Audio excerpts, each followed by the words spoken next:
It made it better when you was like, it's Thrawn. It was like, all right. I had to like read it. Yeah. All right, take it away. Here we go. Yeah, that's right, R2. I just set a new course. We're going to Cloud City. It's a mighty good gin and tonic. Would you mix me up another?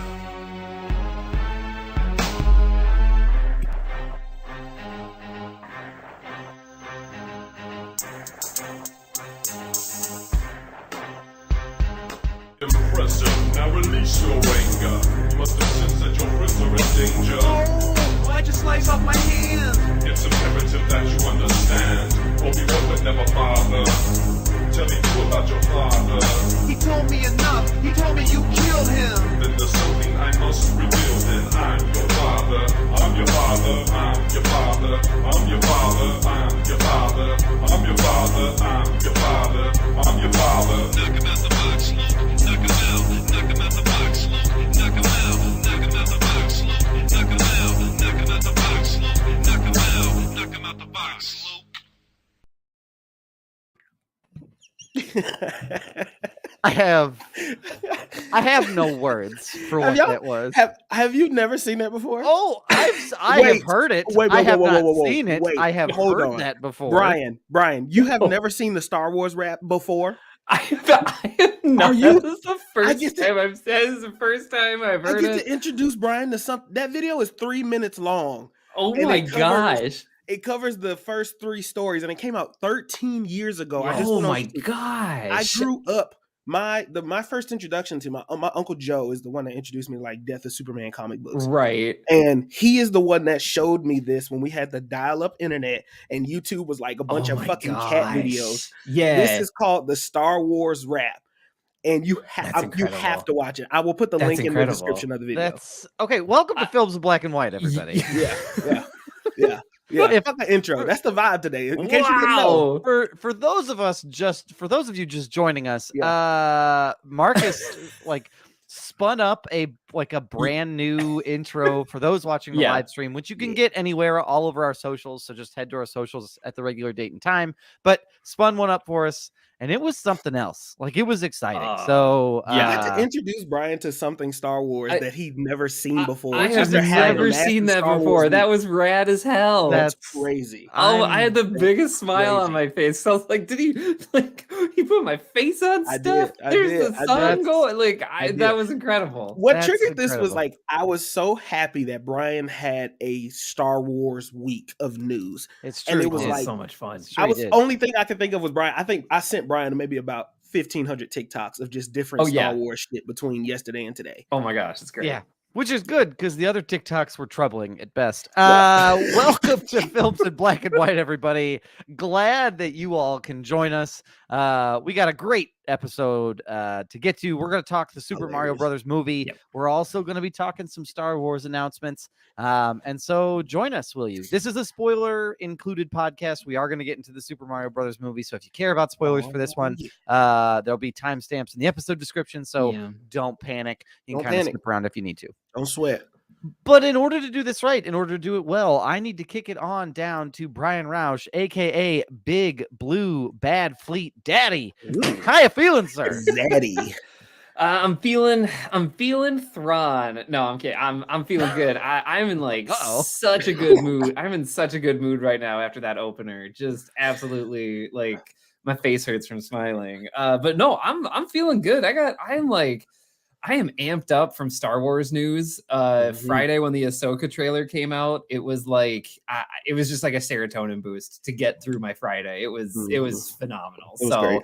I'm feeling good. Awesome. I'm also super pumped because I was able to take my 4-year-old Parker. He got to go see his first movie in a theater. That was Super Mario Brothers. Yup, first movie in a theater. He loved it. I got some really good cuddles too, which was like even better. That's awesome. He ate all the popcorn, and I was like a little worried because we got a big tub for the 4 of us, and then I look over and it's gone. Like I barely had any, and I was like, "Is he gonna like get dehydrated like halfway through the movie? Like, is he just like I'm just gonna see these wrinkles on his face as he like turns into a Benjamin Button's disease?" But please give me water. And so anyway, That was rad. He That's loved awesome. the movie. We loved the movie. So, and we'll talk about that later. But it was really cool to take him to a theater, have him see a movie for the first time. I love that. That's I really love dope. that. That's I really love fire. that when it can be like a family outing. Like, Yeah. that's really, Yeah. really exciting. So, Yeah. And they all got to experience Nicole Kidman too for the first time, which is exciting.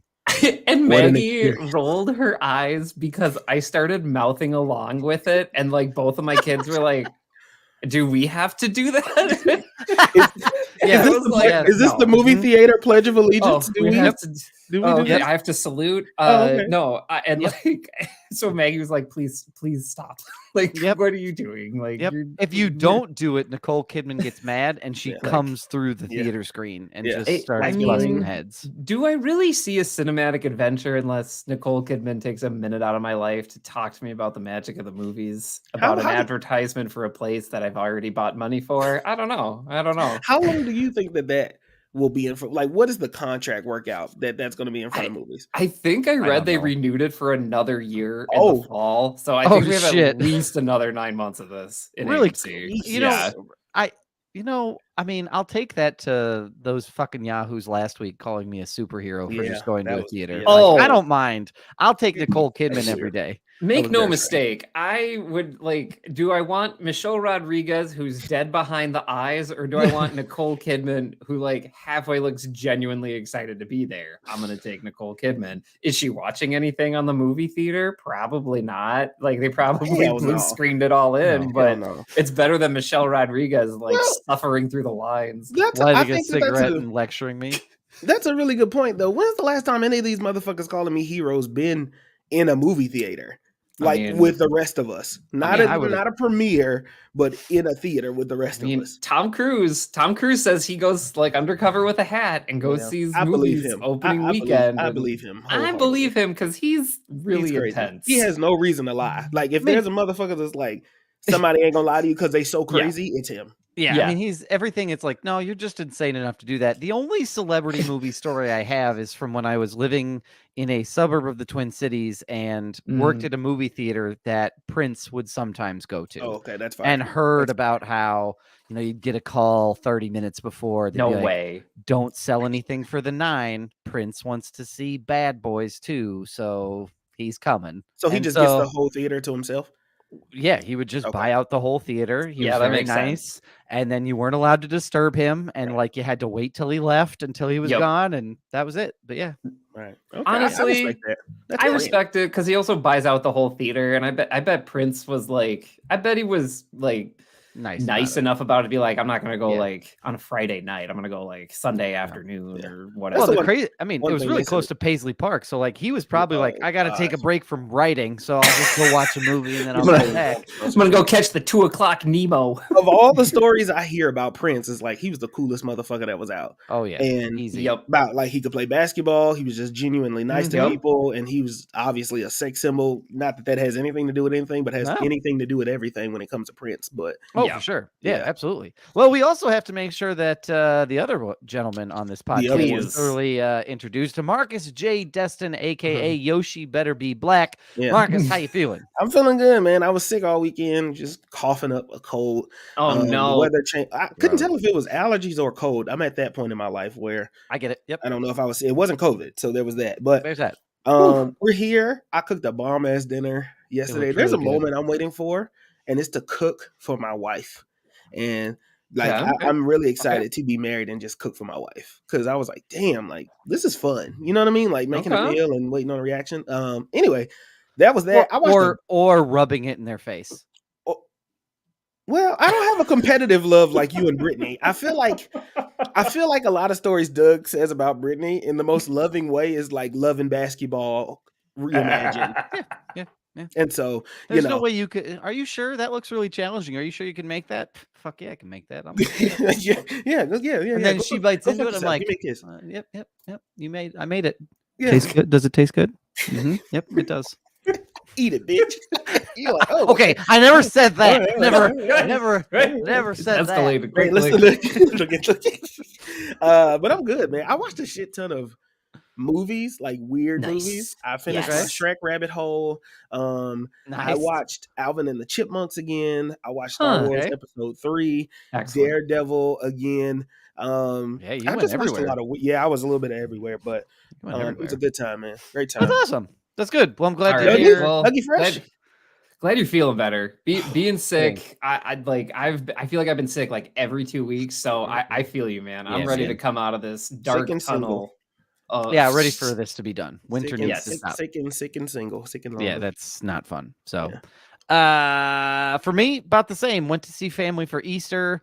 Took cousins and son to Super Mario Brothers movie. Oh. He enjoyed that. Excellent. I did have to remind myself why I don't enjoy sitting in the front row because this movie was super popular. Everybody had Friday off, so like we Yup. had to get tickets, but we needed to Ooh. get them for 6 people, and I'm used to thinking about Yup. 2, That's maybe 3. I'm usually Yep. thinking about or me, Marcus Harrison. Like that's all that I'm For sure. thinking about, and Yeah, it was for like sure. 5 other people, and we were like, "Oh, we'll just sit at the front." And I remember getting there before the movie started. I was like, "I don't like it.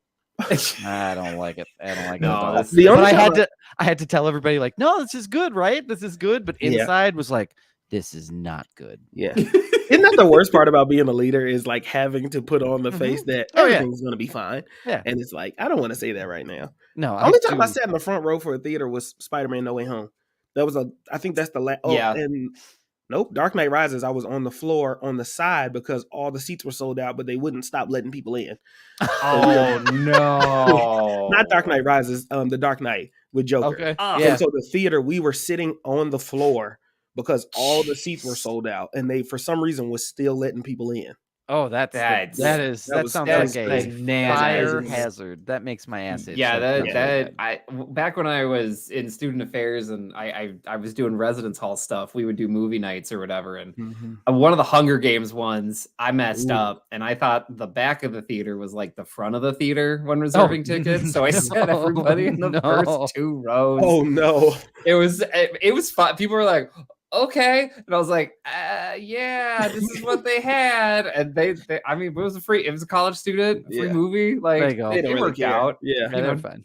Jennifer Lawrence just right in your Right face. Right in your Right face. That hurt your neck like the old school Walmart games where you gotta look up the Yes. whole time. Oh, You just yeah. gotta stretch every once in a while. It's like, Now I okay. will say this theater had seats that like laid all the way back, so it didn't Oh, make that's it not as bad. bad. Oh, wow. So it was fine. That's not bad. But Okay.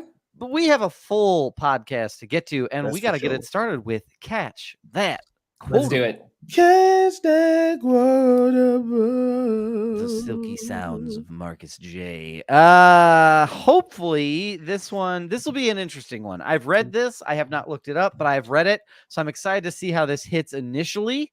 Okay. But gentlemen, are you ready Ready. for this week's quote? Ready. Yes. All right. Now, I got to admit, as bad guys go, the Duke's nephew, Hunch, was more a hoot than he was horrible. But still, he was a nuisance, and as we were tied up at the moment, we weren't all that happy to see him. I'm going to read that one more time because I please. kind of stumbled. Now, I got to admit, as bad guys go, the Duke's nephew, Hunch, was more a hoot than he was horrible. But still, he was a nuisance, and as we were tied up at the moment, we weren't all that happy to see him. Okay, are we doing well? Could be Dukes of Hazzard because that's the very first thing that I thought of, and I was like, "Well, we don't do series Oh. typically." But then I remember there is a Dukes of Hazzard movie. Yes. It is. Johnny Knoxville, Dax Yes. Shepard. That's where I'm at right now. These boots were made for walking. Oh, And Jessica that's just what Simpson. they'll do. was Yeah. in that. Yes, Yeah. Jessica Simpson was in that. Yeah. Yeah. Duke. Yeah. The word Duke is sticking out the most. It could be a Crown movie type deal, or it could be a Dukes of Hazzard. Yeah. Nobody else. Brian? I'm Yeah, starting. Well, It I was could be. gonna- It could be. I was gonna go for some like medieval movie Mhm. because I was Okay. going with Duke, but Like then Like a kid in King Arthur's court or something like that. like Kid in King Arthur's Court, like Outlaw King, Oh, like okay. Braveheart, in that type of vein. Okay. But the dialogue sounds too modern. Like I feel like they would is. speak more plainly. Yeah. The only reason why I'm pushing back on Dukes of Hazzard is because it says Dukes, like as in like apostrophe S, so it's possessive. So it's talking about one person, not multiple people. So, and that's something I'm reading and are able to see. So no, that sounds about right. The only reason I went country because the dialogue is so long that it's kind of a country. Oh, I mean, I could read it country. I got to admit, as bad guys go. No. Let's nephew. No, it's okay. Can you read it one more time? I haven't. I haven't. Would out you of the like world it guess. with a southern drawl or Please, no? no? Actually, no. For what I needed for no. Okay. Actually, no. Actually, no. Okay. All right. That's fine. Cool. We can do it next time, but no, if you do it, I don't know if I'll be able to. I just want to make sure what you wanted. Like, am I going 100% like Oscar-worthy performance, or am I just reading it again? I want you to be Doug Wagner. Absolutely. Okay. All right. Wholeheartedly. I can do that. Okay. Yeah. Now, I got to admit, as bad guys go, the Duke's nephew, Hunch, was more a hoot than he was horrible, but still, he was a nuisance. And as we were tied up at the moment, we weren't all that happy to see him. Okay, this is somebody monologuing. Brian, what's your thoughts? It's the Duke's nephew. They weren't happy to see him. So I was gonna guess Escape from New York because one of the antagonists is called the Duke, but it's not that. It's not that. I'll provide a hint. I'll provide a hint this week. Oh, Roman has a hint. I also have one. Okay. So, because I am taking myself out of it, so I will. I have a hint. No. Wait, did you look it up already? I did. So I'm gonna take. I did. All right. So I'm gonna give you 2 words. This is gonna help. I'm gonna give you 2 words. Okay. Animated. Oh no. And Elvis.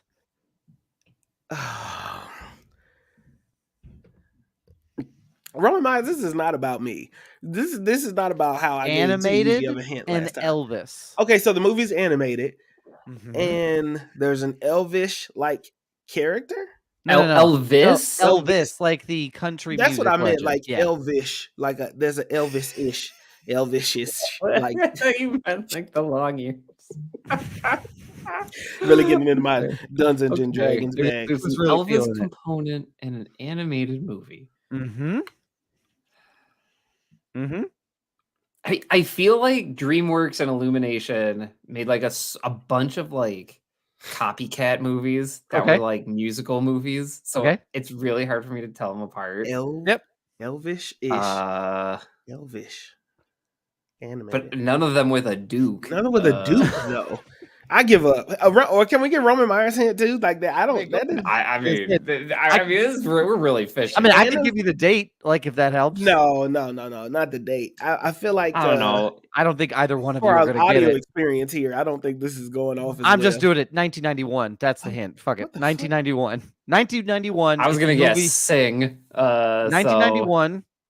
It's anime. It's a 1991 animated movie. No. I have to buzz in even after I know what it is. I know what it is. I have to buzz in. For go ahead. My niece, Brennan. It is Lilo and Stitch. Oh, Brian, you could not be more wrong. This movie is Marcus. Do you have a guess before Roman Myers said The Sunrise is extremely important. I've already guessed twice, so I feel like we're at negative points. Okay, wait. Is it a Disney movie? It is not. I don't think it is. It is not. The Sunrise is. I mean, I think a werewolf. That's the only thing that I can think of. Honestly, I was thinking Lilo and Stitch because Stitch dresses up as Elvis in that movie. And I mean, you're right. There's no Dukes though, but there is the alien. Wrong. There's the alien kingdom thing that they do. I have no guess. I don't know. This is the 1991 movie Rock-a-Doodle. What? I have never heard. It's a movie from 1991 about a rooster that is similar to Elvis, which is why the sunrise would be important because it's a rooster. Okay. They crow at the sunrise. Yeah, and it's a little bit about that. Roman, you got us. Yeah, this was a deep cut. You boomed us. This was a deep animated cut and super conducive to an audio format. So this was really great. No, that was a good one though. That was a good one. It was a good quote. It was a good quote. pockets of silence and us struggling, grunting like, Yeah, going like, I don't know mean, about that one. I would love like a graphic of us going from like the Outlaw King to then Dukes of Hazzard. my favorite is when Escape from New York. Knowing the answer, my favorite was when Roman goes, the sunrise is important. And Marcus goes, the only thing I could think of is a werewolf. And I went, oh fuck. Like we're not gonna do it. Is there some type of werewolf musical I'm missing here? Because elves and animation and a werewolf do not go together. Oh my god! at If all. there was a No, but there werewolf should be. musical, we would watch it. I'm surprised that there is not a I'm werewolf also musical. shocked that there's not. Yeah. Like, I mean, ditto. Yeah. like Bark at the Moon, and it's an Ozzy Osbourne inspired werewolf Oh my musical. gosh. Begging to be a Broadway hit. Like it's just begging, but like the werewolf like is like not attracted to anybody and like yeah, whatever. But it's Antonio Banderas as the werewolf. That's 100% Yeah, how that would and go. like Yep. the big reveal, and everyone's like, "Why don't you like anyone?" He's like, "I just don't." And they're I like, just don't. "Good, be And they're like, yourself." that's okay. Be you. We love Yeah. you, werewolf. Yep. Yep. More well, like there you have we it. wolf, because we're also the werewolf. God damn it. We put the we in werewolf. Or The real something. werewolf was the you the whole journey time. along Humanity. the way. The real monster was all of you Yeah, who yeah, judged yeah. me. Oh! Broadway, call us. This is a hit. Please, This is a hit on anybody, your hands. Just call us. Rogers and Hammerstein. Just give me a buzz. Gentlemen, we have a whole ass podcast to get to, and we are going Wow. to change up our format Oh, because yeah. as a surprise, they are Remix. not.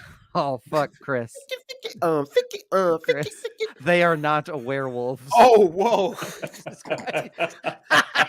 Artificer Chris. It'll be called Werewolves. Oh Woke man, at that's a good Midnight. one. That's Yeah, I yeah. like that one. That Yeah, was that's well good. done. Yeah. But we are going to do our movie review first before we dive into Word up. all of our Star Wars news. And so, for those of you Yes. that missed our little intro, we saw the Super Mario Brothers movie, and I am going to kick it on. There it is. For those that need the reference, I am going to kick it on over to Marcus to give us the barbershop summary. Last week he pushed back, so I wanted to make sure. Like, Look, man, if you need a relief pitcher, like I'm here. But if you Brian, want to do it, go. I will let Okay. you. I'm gonna tell y'all why I think it's important that Brian gives this or somebody else. That is because of the way that I watched this movie, and I will tell y'all the way that I watched this movie after Brian gets done. So, Brian, take it away. What Okay. had happened was yeah. what had happened was there's these plumbers and they're trying to make it, and one night Brooklyn it is flooding, and Mario and Luigi, they're the only ones that can fix it, so they go down into New York and they find some pipes. These pipes, they take them places. Luigi goes to like a lava world, Mario goes to a bright colorful mushroom world. You could say they're laying pipe. You could say that like it does on our live stream right now. And they make it to the Mushroom Kingdom. Luigi and Mario are separated. Mario meets this Princess Peach, and she's like, Bowser's coming. He's a bad dude. You got to help me. And the whole movie then just takes from there. There's karting involved. Donkey Kong shows up, and there's a giant star with and a great musical number. And Mhm. that's your summary. I mean, that's Beautiful. basically it. That's That's all we beautiful. needed. That's That's basically it. Beautiful. Well done. So, just to give everybody a quick recap of this particular Do movie it. and its cast, Chris Pratt plays Mario, Anya Taylor-Joy plays Princess Peach, Charlie Day plays Luigi, Jack Black plays Bowser, Kevin Michael Richardson plays Comic, the wizard, little floating wizard gentleman. Love that. Carrie Wizard. Payton plays Penguin, the Penguin King. Charles Martinet plays Mario's dad. Joe DiMaggio's in this. He plays Uncle Arthur. Fred Armisen is in this as Cranky Kong. Seth Rogen plays Donkey Kong. Keegan-Michael Key plays Toad. Those are the big ones. Yeah, Okay. those are the big ones. Otherwise, it's various voice actors. Also, something that's important to note is that this movie, which came out on a Wednesday, so we have a little bit more box office data. This movie came out with a $204.6 million domestic take and a That's- $377 million global debut over the Jesus. long Easter weekend. That's- It cost Universal Illumination and Nintendo about $100 million to bring it to the big screen. So it's already doubled, or in some cases, tripled its money. So there you have it. What do you think happens with all this money when the U.S. dollar doesn't mean shit anymore? Well, Marcus, this is a movie podcast, not an economic The crisis anti-capitalist podcast, podcast is after this. Oh, that's down the street. They- Oh, okay, down with sorry, the yeah, system. yeah. That's- Got it. that's Down with the system. Yeah, it's called it's called "Fuck the System" with films in black and white. That's what that pretty one's much. called. Yeah, exactly. On the way. Next coming soon. Yep. And Chris, yes, Joe DiMaggio is in this. He plays Uncle Arthur, which I believe was one of the Mario's family when they're at the dinner table. Couldn't tell you which one, but there you have it. Yeah. Gentlemen, thoughts on this particular film? Okay. Let me tell you about my experience watching this. Oh, yes. This is the best part. So there was a change in the local theaters. So our local theater only has 2 screens in it because we are a smaller town. And Indeed. the closest theater is about 30 minutes. And then the other theater is about an hour, 45 minutes to an hour away, give or take, Sioux Falls and Sioux City. And there was a change in the theater that if they weren't showing Mario this week like they were supposed to, they decided to show something else. So I had to make the decision on how I was going to watch this movie. But luckily for me, we have TikTok. It isn't banned yet. So for me, I experienced Mario through somebody watching Mario on TikTok Live. Which is the way Martin Scorsese intended it. A filming cinema. So proud of me. So I watched this movie in its entirety on TikTok. There you go. So I cheated the system. Yeah. Oh, John. Not Joe. Not the dead baseball player. Yes. Nope. The dead baseball player is not in this. Joe DiMaggio. John DiMaggio. Yeah, John DiMaggio is definitely. Thank you. Good correction. Yeah. Yes, thank you for catching me. He's still the guy who voices Bender. I mean, that's true. That's true. Well, did you enjoy it that way? Was it bad that way? Oh, it was terrible. It was like being back in a barbershop and with the floating heads in front of us. I don't know if y'all ever experienced that, right? When you get bootleg DVDs. I have. Oh yeah. Have you? They used to buy them they used to come in the barbershop, kind of where the barbershop synopsis comes from is when guys would sell you these DVDs. There's a guy with a duffel bag filled with bootleg DVDs, and he's pitching to you what each movie is about or what the movies are about. So that's kind of where the black barbershop synopsis comes from. That might be the first time we've ever explained that, by the way. Honestly, I think it is. It's been 4 years in, and we finally explained it. It's not just because I'm black and talking about it. It has an experience attached to it. An actual reason. Gentlemen, other thoughts on this movie? Did you enjoy it? What did you think? Wouldn't that be something? Are we still talking about Joe DiMaggio? The dead baseball player? Yes. Is this the DiMaggio podcast?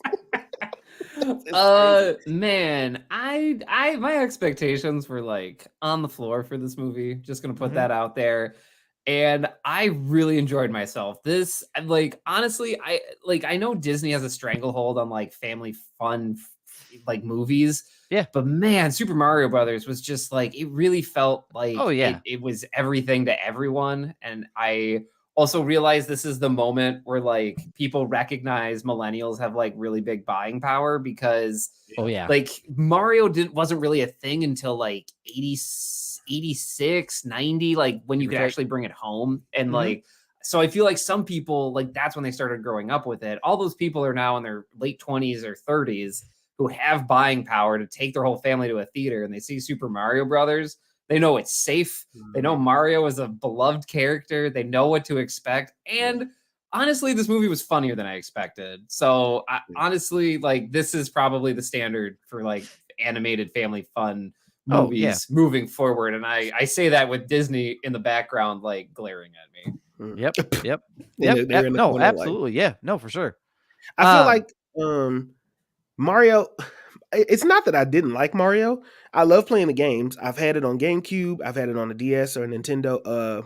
What's the one that flips? I think that's the DS. The DS. The DS, right? The DS. I've had it on the DS. I think I played it on the PSP before. I've had it on a game like a Nintendo in color too. So I've played Mario in all of and the Wii. So I've played Mario in these different stages of all these different games and stuff, right? I know I'm such a badass. Oh my God.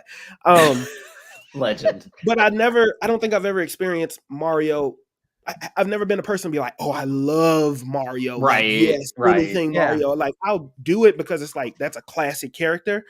But for me, it was always like either Donkey Kong or Sonic. Those were the two that if I see two, I run. Yeah. You know what I mean? Like that kind of thing because of Donkey Kong Race and the old Donkey Kong games on Sega. Oh my and, gosh. you know, yes. that kind of stuff. Diddy Kong Racing. Yeah, Diddy Kong I know Racing. exactly what you're talking about. I remember Diddy Kong vividly before I remembered Mario. So this movie was fun for me to give me at least like a little weird context that I didn't know I needed, or to be reminded, oh, I do like Mario and Luigi. Like that is a fun story of two brothers doing shit together.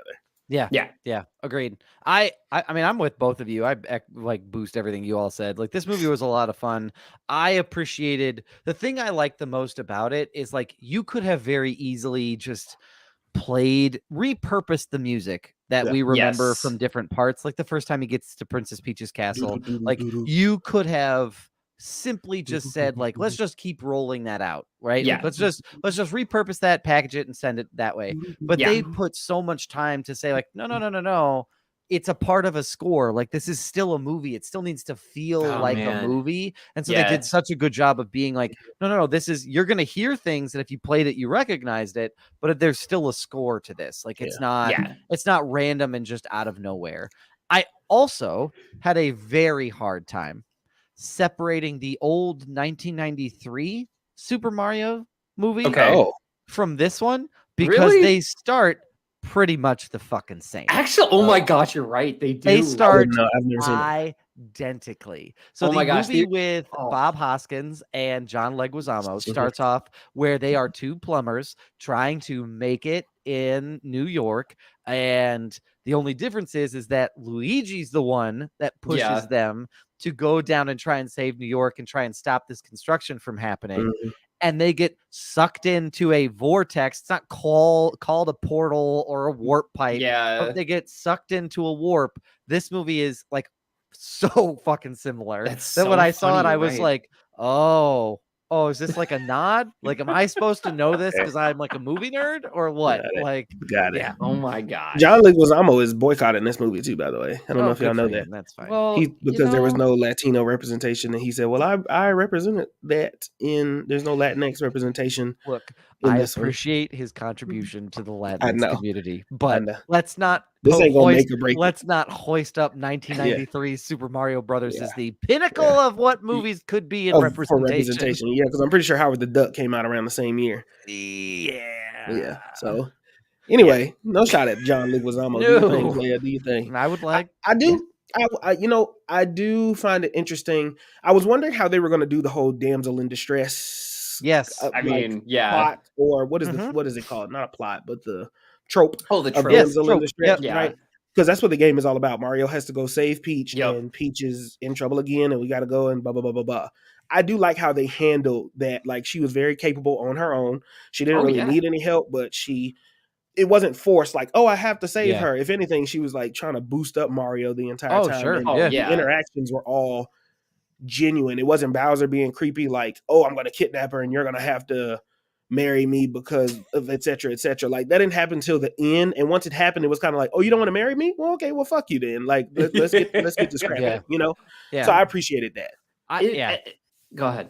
I was gonna say I was worried about Bowser. Like, what's his motivation? Like, his motivation in the games is never beyond like I'm gonna steal the princess. Beyond being like a dragon's reason for stealing a princess. Right. That's just what dragons do. But so I was like, what are you gonna do here? So the fact that they made him like insecure and being like the inner workings of like a high school boy with a crush, and that's how they pitched it. And having Jack Black voice, it was just a smart decision. So no redemption for Bowser. No. I was so glad that they didn't give the villain, like they showed another side of the villain, the lovey-dovey side, like justice for Bowser and his lovey-dovey. I just love, and this is the only way I know how to get it is by doing this. But I'm glad they didn't end it with him being redeemed as a good character. And you know what I mean? Like that's not what I want. What would have been bad. Well, and I just enjoyed the fact that like it was ludicrous on so many levels of him being like, look, I have a star. Now she'll marry me. And like everybody in our theater laughed at that. And I was like, this is the right way to go. Like just something so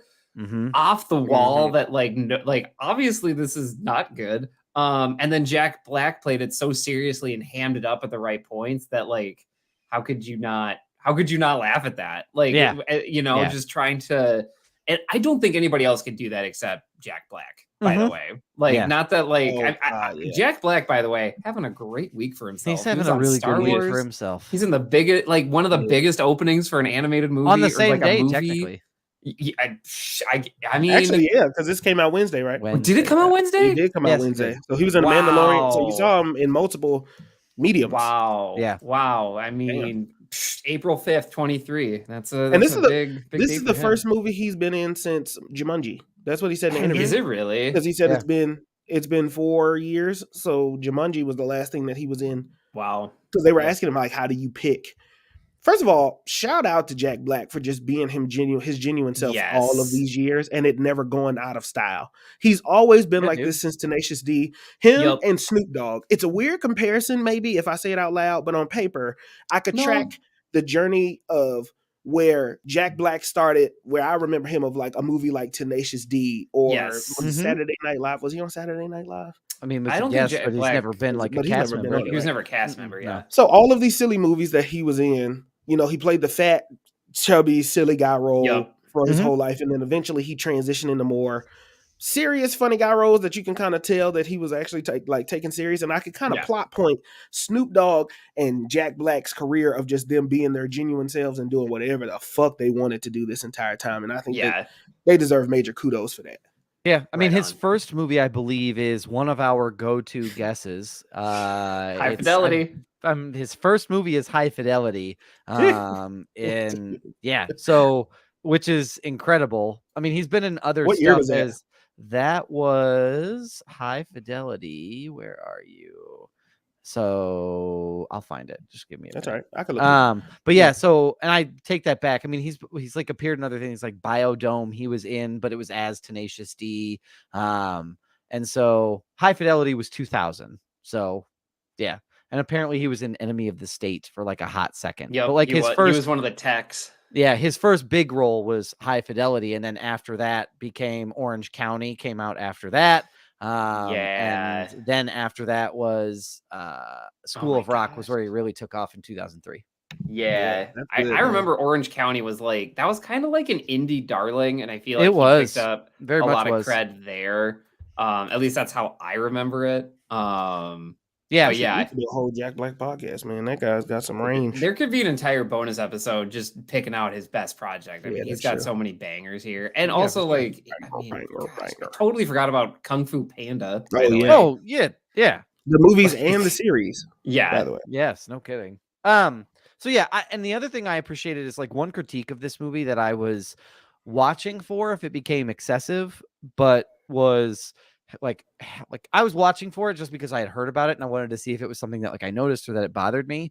And it was like the Easter egg machine that this movie is. And I gotta be honest with you, it didn't bug me. Like I didn't mind that Mario's walking through like the market and they're selling something like, how do you make it work? Like, oh, you got to blow in it. Like you got to blow in it to get all the dust out. And I was like, oh, okay, there's that. Or that when Donkey Kong lands, when they're fighting for the first time, it plays the Donkey Kong rap from his N64 game. DK. Yes. Donkey That'll be forever ingrained in my head. Like, and so those types of things like did not bother me. They're even like really deep ones. So like in the pizza shop, there is an arcade game for Jumpman.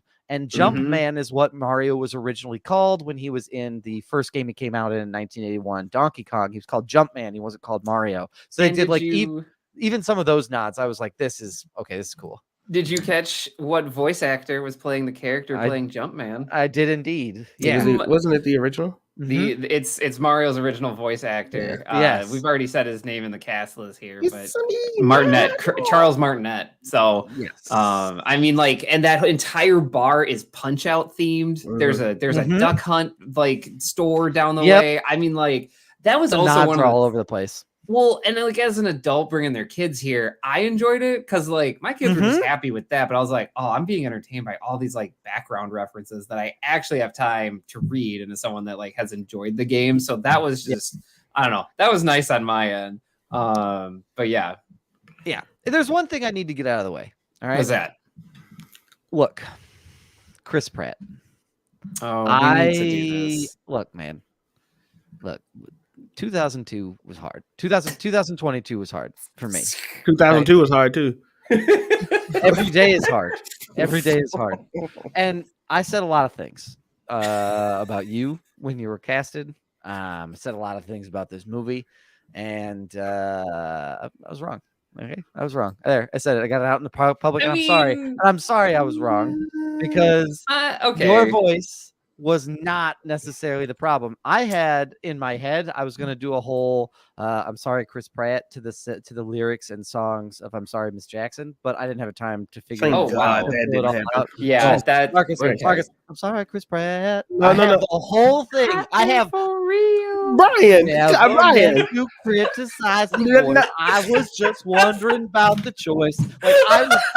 Like dude, I had it fucking figured out. Like I was ready to get into it. Like, But look, I ran out of Forever time. I had to Ever? drive, and so thank you, Brian, for enabling me to finish what you I had already know, started. I love that song, and I Oh. just I couldn't resist. So glad we got Forgive that me, in. Marcus. Marcus is- I couldn't Marcus do is it. writing his, Of all people I was expecting to tag on, I was not expecting Brian to be the one to push that forward. I mean, he set it up. I mean, Yeah, it was yeah. just it was like I knew I'd Chekhov's get- gun. I knew I'd get one of you. I knew I'd get one of you to be like, I am for real. Like I knew I'd get one of you. Yeah. But yeah, You I was can't like, sing that song was- without it, but yeah. It I was me. was positive. I was pleasantly surprised with how they played a non-accented Mario. Yeah. It wasn't weird. It made a lot of sense. Yeah. and so I there you mean, I go. was satisfied with the voice acting across the board too, right? Like, Oh yeah. Yeah. I was worried about Chris Pratt too, just because Mario has a very, Mhm. Yes. I don't want to say it's not racist, but it is very stereotypical accent, Well- right? Italian accent.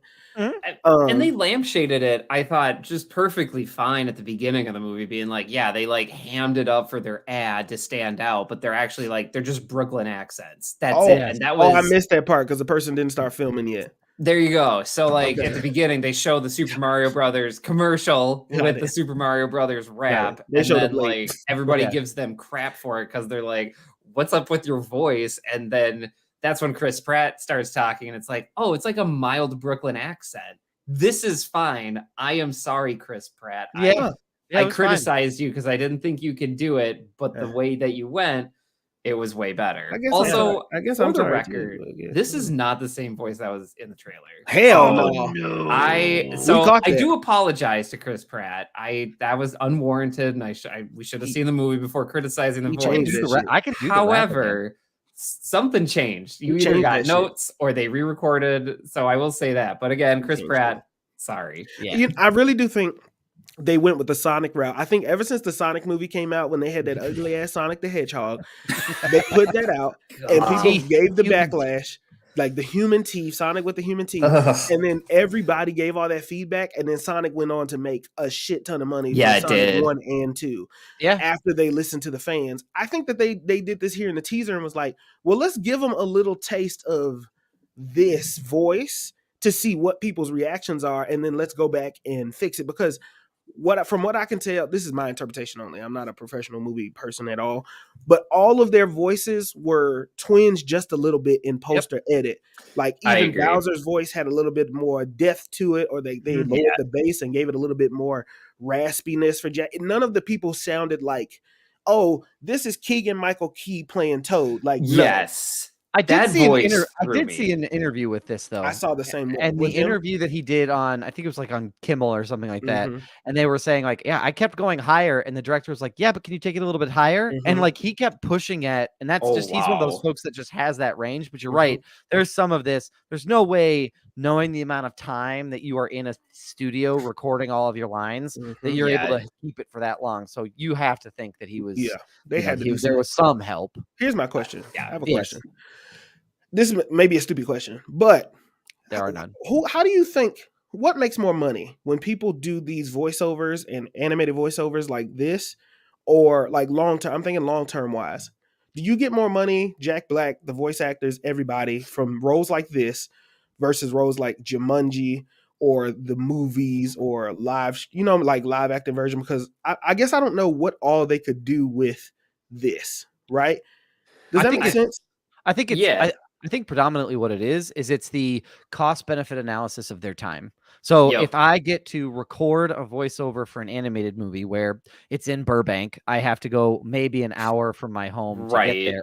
Or if I'm someone like Jack Black and I probably have a recording booth, I in was my just house, about to say that. I can probably record all of these lines and not have to leave my home in order to be able to do it, versus I have to go to set. I'm on set for 3 to 6 months, depending on the amount of time, because I have to rehearse all the lines. Then I have to block them all out. Then I have to shoot them once. Then we have to shoot them twice. And then if there are reshoots, like the cost benefit analysis of their time, I think is really where it comes into play of like, I'm Jack Black. I'm doing this movie because I can do it from my house, and the residuals will just be, it's easier Oh my money. gosh. Yeah. It's easy money I versus mean, the other way. No, all I was gonna say is like I bet they love it as easy money because I'm sure they all negotiated residuals and percentages of the profit or the revenue, and they're gonna laugh all the way to the bank. I mean, it's like it exploded. It's huge. Yeah. I mean, because I'm watching Shrek. I watched all 5 Shreks, and I'm like, man, these movies live in all these different areas, and they're talking about making another Shrek movie, and it's so easy to gather all these people together. I just wonder how much money they make, because they say another Shrek movie, but that has to be an easy bang. Like that has to be a slam dunk. Live action doesn't require nearly as much. I don't know which one you got to put more work into because of the voiceover aspects and how many versions you have to do. And is it harder because you can't build chemistry with the folk that you're, filming and recording with? But that was just something that I can't get off my mind. Like if they gave me a choice, Marcus, you want to do a live action Fat Man Scoop movie, or do you want to do a voiceover for Fat Man Scoop? It's like a rapid thing. Fat Man Scoop, Timberland, Fat Man Scoop. Anyway, which one would I rather do? I probably would go animation, but I also like this idea of live action. So I don't know. It was just a weird question. Yeah. No, I mean, there's also a lot more to control. Like, think about it. Like, if you're doing a live action, you have to control how your whole body moves versus doing voiceover where you can manipulate your voice and someone else takes care of the blocking. Right. Like, or the halfway. What's the one they put the bodysuits on? Yeah, like Avatar. Do some mocap. Yeah. Do some mocap. Performance capture. Mocap suit. Yeah. Yeah. My question is this. So this movie clearly is setting up a Super Mario Brothers, like, oh my gosh, for lack of a better word, and at the risk of being persecuted, a universe, Marioverse. My question, a Mushroomverse. My question is, if there's a storyline or a video game that you really would want to see, should they do one? What's one within Mario? Within Mario. What's a video game title, or what's a video game title that you'd like to see in this particular universe? There's a couple. Brian took mine, and I want to know if he's going to say it. Are you gonna use that one, Brian? I'm laughing because I was like 2 bourbons deep Saturday night, and I just started tweeting out Brian was movie unhinged. ideas. You can my favorite Brian, by the way, is Bourbon you Brian. can follow me on Twitter at Brian Roush 115, and you might get these gems. But Bourbon Brian t-shirts coming soon. You should you should lead us off, Marcus. Roman had a great idea of Yoshi's World, which I think is a great call out. Based off the end credit scene, that seems like that's something that they could do. You should go first, Marcus. There's 2. My first one, Brian pitched this up in the chat when we talked about it before. Kirby. I think Kirby. And you do like the Kirby TV show. I don't know if anybody's ever seen Kirby Fully Loaded, but he absorbs all of these different things, and he becomes when she or he, I actually don't know. I think it's he. Right. So when Kirby, I don't know. It's a pink marshmallow. When they consume, when they suck somebody in, right? There was also a video game. They become whatever they absorb. Right. It becomes like a version of that character. So it's super interesting that I think could be a really good concept of a Kirby. Kirby does not talk. It's strictly based off the powers and everything like that. That would be good. My other option is Metroid, just because I'd really want to see a Metroid movie, and I think that's weird we haven't got one already. I agree. The TV show is called Kirby's Dream Land. Oh, is there a Kirby Fully Loaded?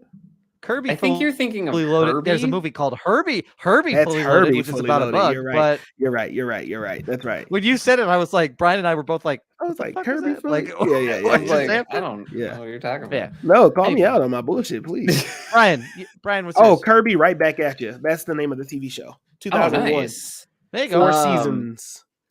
Wow, I had no idea. I did I'm not learning all know kinds either. of things today. Great show. Honestly, all of these ideas and more, right. I'm gonna whittle it down to like 2.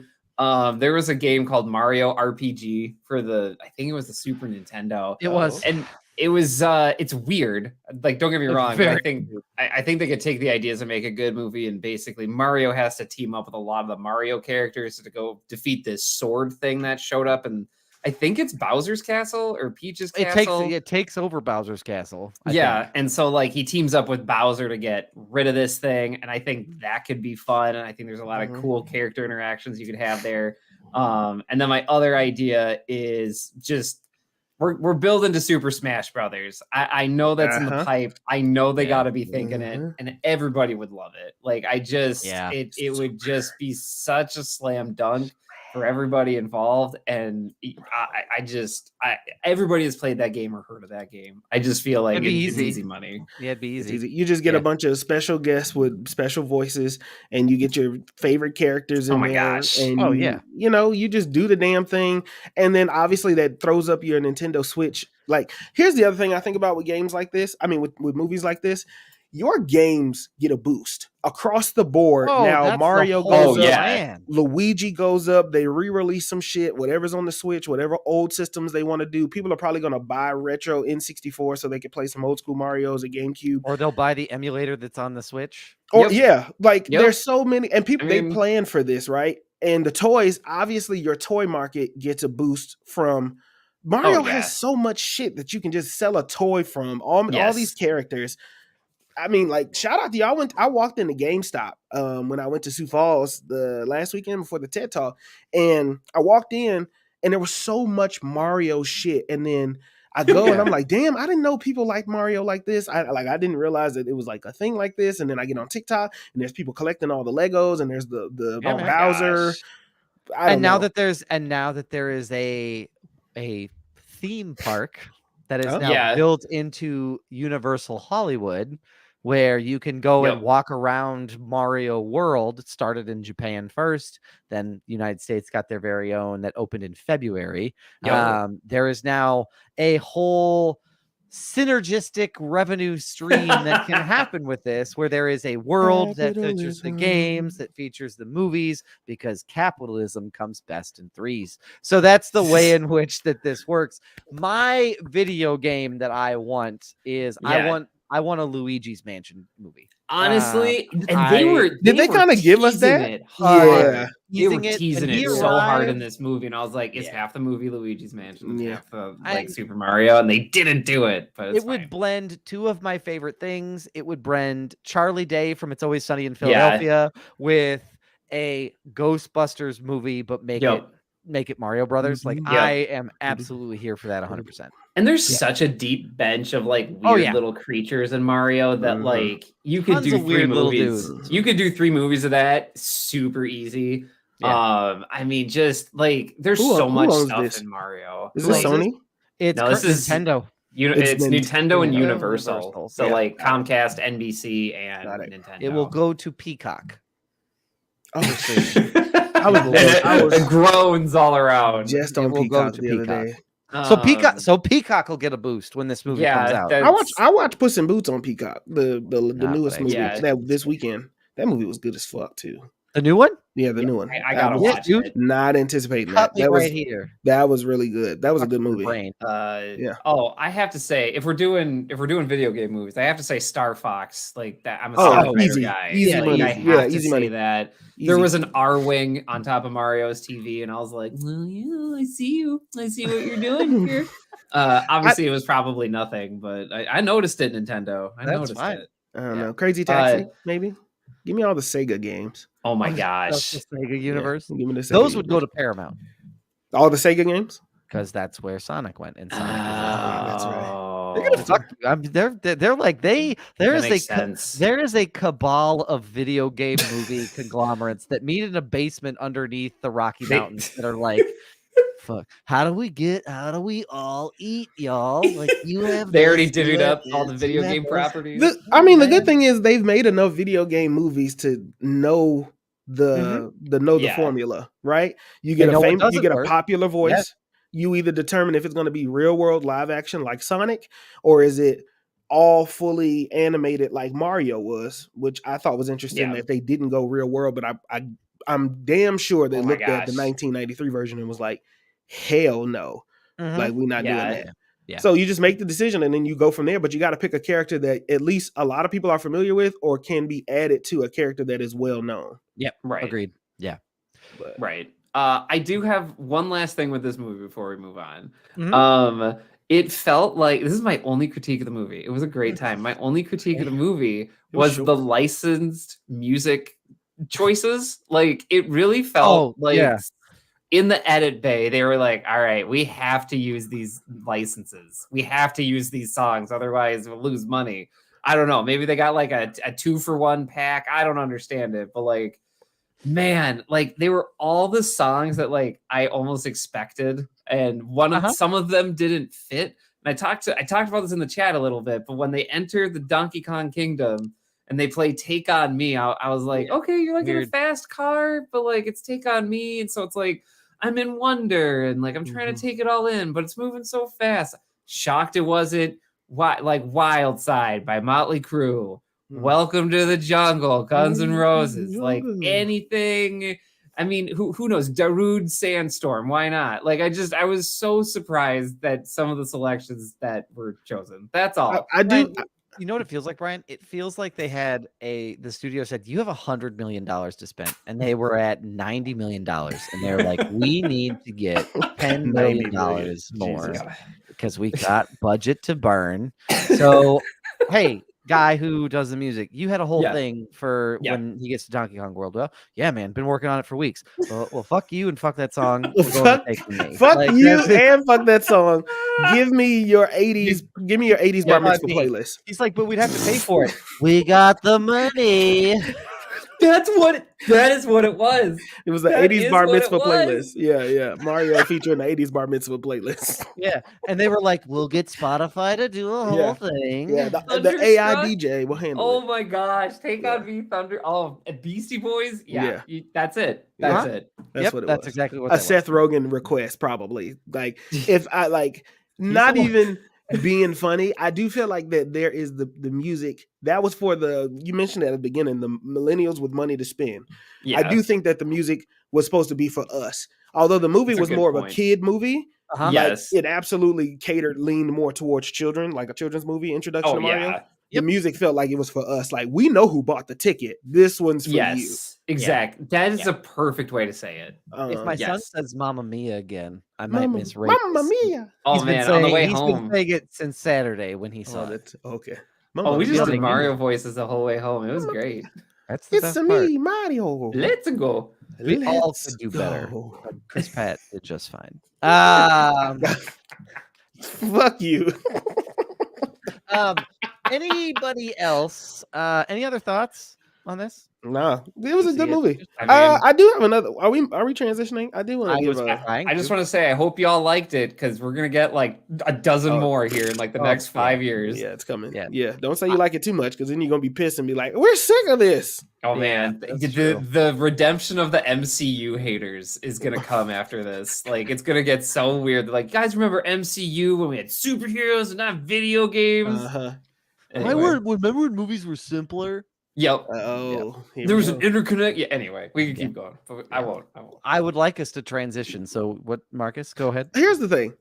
I walked into Walmart 3 times. Right. Okay, and 3 times through 2 different doors, I walked into Walmart, and for me, I noticed something felt like it was missing in Walmart, and I walked in, and every time I walked in, it felt like an empty breeze, like an emptiness that was in there.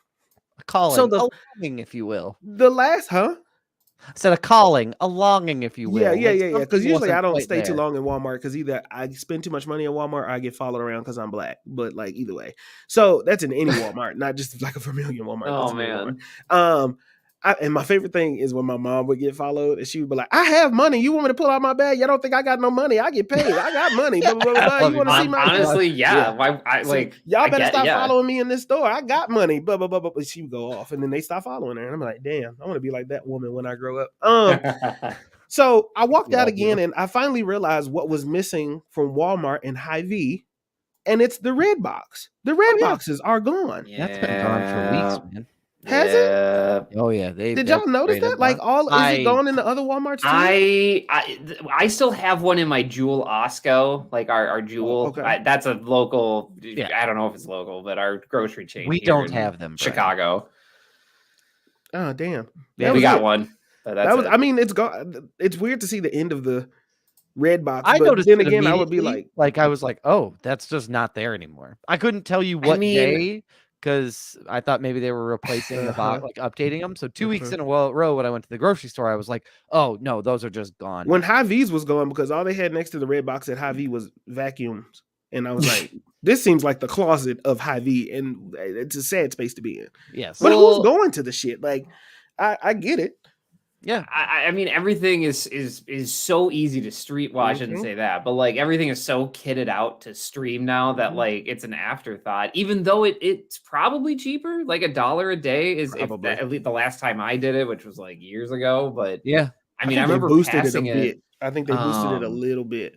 Yeah, but like I also remember though, like the movies would be 30 days. It would be 30 days or something from like when it was released somewhere else. So Mhm. like not only was it physical when you could stream, but like it's 30 days after it's on streaming. Like Yeah. who is Nobody's waiting that long. it's yeah, that model it was never gonna survive. Not to streaming. mention they're not stores, they're machines, which means Yeah. they break Yeah. down. You also have to pay staff to go and fix them, plus the gas to be able to do it. And with gas And being an at an awkward all-time spot. high, yeah, Yeah, Like, you put it in the corner. overhead you- for it. On the way out of Walmart, you just happen to walk by, and other shit in Walmart they probably shouldn't be there, like the game section for the kids. Like that stuff. They don't play with that stuff anymore. Those machines don't get touched. The only thing that gets touched is the old school soda machines. Well, I mean, yeah. yeah. I mean, I remember when I lived down in the city, like they only had them in Jewel and then gas stations, but they were usually outside. So like, I have these memories of Maggie being like, "Yeah, go get whatever," and I'd go like, "Okay, I'm gonna go down to, like in freezing weather to the gas station and stand outside while cars are going by me." Trying to use this touch screen that maybe doesn't work to get a movie. Like, And then they put the little screen over so you could like look. Oh, the sun shield? under the sun shield and be like, I wonder what movie I want to watch today. And it was like, boy, you look stupid as hell. Get your head out that damn red box. Don't look at my movie Yeah, selection. hey, it's not an ATM. God damn it! It's where you get movies from. Yeah, Anyway, that Well, was it. That was it. that's a fair- RIP to the red box, man. that's rest Yeah. in peace, the Redbox. Yeah, Well, RIP. you next know what's Blockbuster. not being outdated and that? shopped What? and sold for scraps. What is that? Star Wars, that's because true. that is alive and kicking and had a big week. Huge. And so I'm gonna kick it over to Yes. Brian, reporting Hello. live from Tatooine with the latest Star Wars announcements. Brian, Hello, can you hear us? live. I'm live from Tatooine, a planet every Star Wars character must come to for some reason or another. Those are the racers and Chewbacca's. Thank you. Yeah. Of course I came on Boonta Eve. That's Yeah, how I do it. Yeah, how silly of you. Great. So there's a lot of things that happen at Celebration. I'm not going to go over all of them. I'm just going to talk about the ones that I know that like people seemed really hyped for. So I think starting off is like, we got, and Marcus already has Mace Windu, the action figure already out there. Sam Jackson, ready to go. By the way, with the Comtech chip, Well, yeah, you got to have With the that. context. Oh my Yeah. gosh. and he has Yeah. a blue lightsaber because they didn't know. I learned this from Doug. They didn't know what color lightsaber. In episode wanted 1. to they get Oh, didn't because Yeah, it's an so episode one figure. an episode That's one figure. amazing. Yeah, I learned that from Doug. I did. That's incredible. There you go. Yeah. But yeah, anyway, we're just gonna start off with the big news here. The Ahsoka trailer is here. we're getting Ahsoka in August. It looks phenomenal. Grand Admiral Thrawn is coming. All of like basically the Rebels TV show characters are going to be there. It looks like some Mandalorian characters are going to be there. It's going to be a good time. So the Ahsoka trailer came out and everybody got hyped about it. There was an extended one at Celebration in London that I saw on TikTok in terrible quality, to the point where one of my friends on TikTok, one of my TikTok friends were like, "Hey, did you see this?" And I'm like, "No, because I can't see anything in this trailer." But so the Ahsoka trailer came out. And then 3 new Star Wars movies were announced, which I think caught a lot of people by surprise, including myself. We got James Mangold, who's going to be doing a movie at the dawn of the Jedi. We're going to be having a movie that is focused. I don't know how I want to make sure I get this right. Dave Filoni will focus on a New Republic movie to close out The Mandalorian, Book of Boba Fett, and Ahsoka. So we'll have that movie. And then we have Sharmeen Obaid-Chinoy's film, which will be the Rey movie, which will take place 15 years after Rise of Skywalker. So those are like the 2 big bombs. I'll stop there so we can talk about those 2 pieces of news. Here's what I think. New Republic movie. I already have a theory. This season of Mandalorian feels a little weird for me, but I'm having a great time. It is weird, right? But I think it's go ahead. I think that, but with the announcement, this season makes a lot more sense in the direction it could possibly be going, right? That they wrap up Din's story and maybe season 4 or 5, because these movies don't come out for a little bit, and Grogu will be aged up so that by the time we get to High Republic, we either meet a grown Grogu or Mandalore will be back in its prime, and we'll get to see these fully flourished out universes and worlds exist when Rey takes over. Like, that's very simple. I'm pretty sure everybody's like, no shit, Marcus. But for me, that was like, there's something about this season of Mandalorian that felt like it was in the vapors. And then as soon as the announcement came, I was kind of like, oh, I could see how they would tie this into each other. Yeah. The second or third episode, when they did the new, like the whole New Republic episode, essentially, I was like, oh, we're world building, which means they're going to change the show, they're going to do something else, or there's something bigger coming. So I have a question. Yeah. It's about Mandalorian real quick. Remember Let's your do point. I had none. Did anybody know? I feel like this is obvious, but did anybody know, like, the Snoke theory that's coming from Mandalorian? Like, did everybody was like, no? Did everybody already know that already? I did not. Like, so for those that do you want to talk about the theory? No, Brian, hell no. You could explain the theory way better than I could. So essentially, basically, all of the experiments that are happening with Grogu are the first stages of resurrecting Emperor Palpatine and Snoke, essentially. That is the theory, and I'm a really big, like, I've bought into it ever since. I think it's the second season where they go to the Imperial base on Navarro. Yeah. And there's like tanks of people, and I was like, those look I remember like that. Snoke. And that. like, I didn't think anything about it, and then someone had to point it out to me, and I was like, oh, so like, it's definitely trying to set up like, hey, they're trying to resurrect Palpatine like 30 years. And it was like when he was given the pitch, and once again, thanks TikTok, but he was given the pitch about how you could duplicate the DNA of one and combine it with the DNA of another, and they was like, oh, Grogu is force sensitive. So they take that force sensitivity, combine it with Palpatine's old DNA, and in an attempt to fully revive, they come out with Professor Snoke. Professor Snoke, yes. Professor Snoke. I love that. They come up with I Snoke. want that to be in person now. Could you It's imagine? just some frail Professor guy in Snoke needs to Hogwarts. teach With a Harry big robe. Potter how to spend his We're force. oh shit! Oh, So, yeah. anyway, Lightsaber sorry. at him. Yeah. Oh my gosh. Yeah. So like it, and I think what's funny is people are like, yeah, it's going to tie up all of the Mandalorian stuff. And I'm like, no way. If this movie makes bonkers money, which by the way, I definitely think it will. They're going to make I don't know how they'll label it. They'll make a New Republic movie trilogy. Yeah. I have no doubt. Oh, So- there was no way in hell I thought they were just doing one New Republic movie. There's right. that is unexplored territory in movie canon for me as a person who don't know shit, right? you can introduce so many characters and so much backstory from that perspective of things. We've gotten enough of this Skywalker portion of life, and then we've gotten a little bit past the New Empire or the First Order. I'm sorry, but now I'm kind of excited to see what happens. It is the New Empire. Jedi. It's Here's what I'm gonna say. And this is me not saying like I don't want to hear about all the announcements, because I definitely do. They're exciting. But there's a part of me that's like, quit digging, you hit oil. Like fucking stop. Like I am sold on it. Like you don't need to sell me on any of this shit. Yeah. Oh, you're gonna give me how the Jedi came to be? Like done. Take my money. Like you can take it now. Like I get to get like New Republic. If you had some like again, I'm borrowing phrases from Brian, but Nazi hunter-esque style like espionage in this. Again, say less. I'm there. Like you don't have to say anything. And then to be honest with you, we get to see Rey have some closure. Oh my gosh. Sold on that. And the thing about the Rey movie, and it's funny, I made a video and I immediately knew there were going to be like haters on it immediately about Rey, but like I feel like, and this is my like critique of where Star Wars is at right now, is like they desperately need to figure out a way to move forward from like the Skywalker stuff. Like the Skywalker stuff is always going to be there.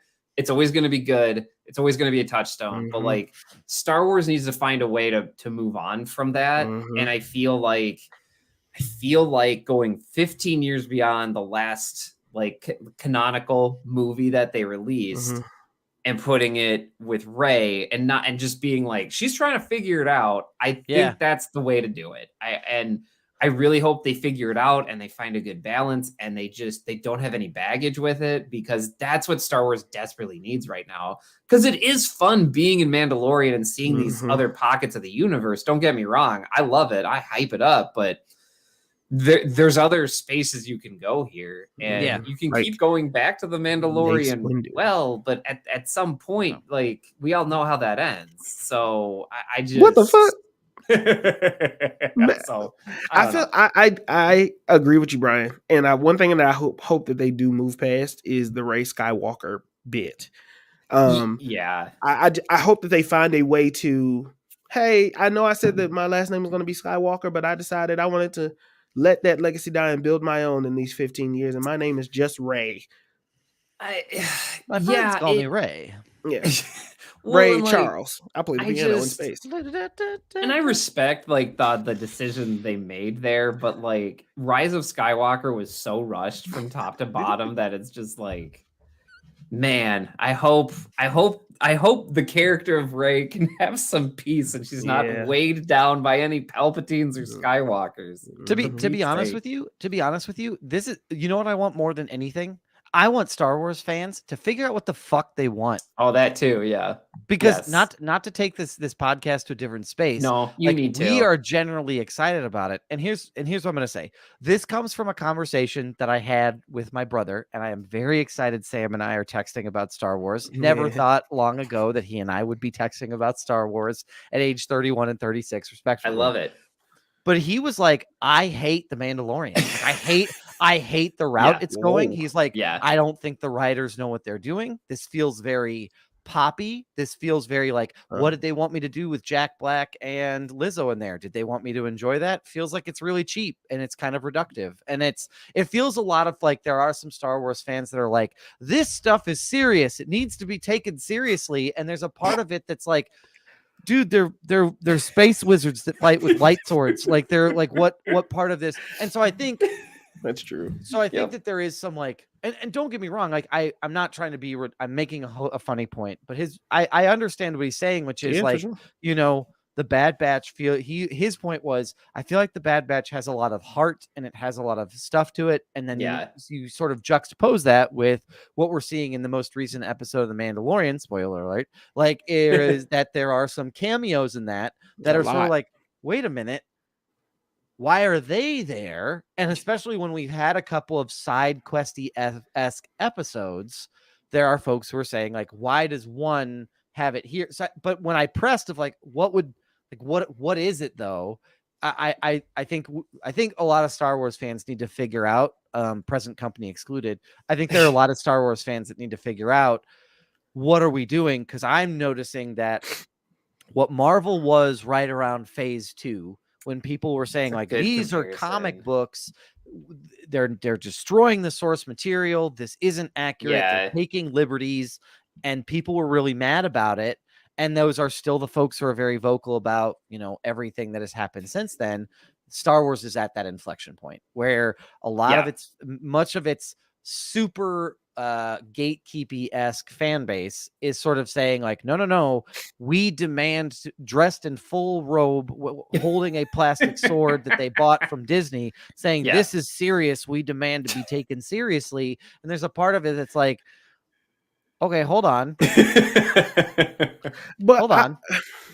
So Brian, I love the announcements. I am so glad that Celebration was great. Sign me up for some Thrawn. Sign me up for like basically live action Rebels. Here for it. It's basically here for it 100%. That's basically. But this is what I've noticed just in rhetoric on Twitter and even on TikTok. There seems to be some Civil War-esque battles between fans. And Marcus has a thought, I feel like, about that. Yes. I have I really don't know where I'm going with this thought. I wanted to say one. I enjoyed the Jack Black and Lizzo thing because I feel like Star Wars has become mainstream poppy, right? Where it used to be this low key, if you know type of universe. Very much so. But now it is. I mean, Star Wars has always been filled with these big hitters and superstars. If Samuel Jackson is going to be my immediate first person I think of, and oh god, I can only think of Obi-Wan Kenobi and Liam Neeson. Liam Neeson, Liam Neeson and Ewan McGregor. So McGregor, we had these heavy hitters. And no, Liam Neeson is another good person to have. I mean, another good point of reference too. And then don't forget Pedro Pascal is underneath a helmet, but is definitely still a superstar that's in it. Yes. So I get where your brother's coming from. But I did like Lizzo and Jack Black, and I didn't mind it. Oh god, I must say Marty McFly. Y'all Christopher Lloyd. Christopher Lloyd. Yes. I liked all three of them in this because to me it's like, oh, nice. These big stars in Star Wars brings more attention to Star Wars. Yeah. Lizzo fans who are young and Lizzo's new and popping, it's good that Lizzo gets to be in Star Wars because everybody's going to be like, I don't know what the fuck a Mandalorian is, but I want to get on board. And you could pull people in from that. And if I'm really thinking about it, Star Wars is kind of young in its content. 100%. Screen-wise. Very much so. 100%. There is not a lot, and I don't think people realize that Star Wars has been around a long time, but content-wise and what they've put out, you get the first 3 episodes, right? The original. You get the original episodes. Then you get the 1, 2, and 3. Then you get the next set of trilogy, which people are kind of up in the air about, which is a lot of people's first introduction if you haven't been hanging around a long time, or people didn't like it because of the continuation.